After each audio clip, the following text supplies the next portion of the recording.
Digital अरेस्टची भीती दाखवत वेळोवेळी वेगवेगळ्या नंबरवरून कॉल करून 54,85,624 रुपयांची फसवणूक केल्याप्रकरणी गावभाग पोलिसात दोघा अज्ञाताविरुद्ध गुन्हा दाखल करण्यात आलाय। या प्रकरणी अण्णासो वनगोंडा पाटील व 79 राहणार टाकवडे वेस यांनी फिर्याद दिली आहे। याबाबत पोलिसातून मिळालेली माहिती अशी, टाकवडे वेस परिसरात राहणाऱ्या अण्णासो पाटील यांनी 7 ते 20 नोव्हेंबर 2025 या कालावधीत वेगवेगळ्या मोबाईल क्रमांकावरून फोन आला।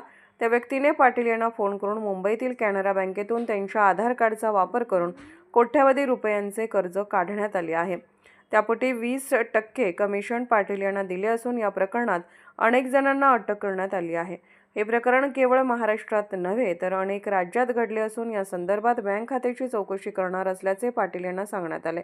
तसेच मुंबई पोलीस असल्याचे भासवून पाटील यांच्या बँक खात्याची माहिती घेतली। तसेच विविध बँक खात्याचे क्रमांक देऊन त्यावर रक्कम जमा करावी अन्यथा अटक करण्यात येईल अशी भीती घातली। या भीतीपोटी पाटील यांनी वेगवेगळ्या बँक खात्यावरून 54,85,624 रुपये RTGS द्वारे विविध खात्यावर पाठवण्यास सांगून फसवणूक केल्याचे फिर्यादीत म्हटले आहे।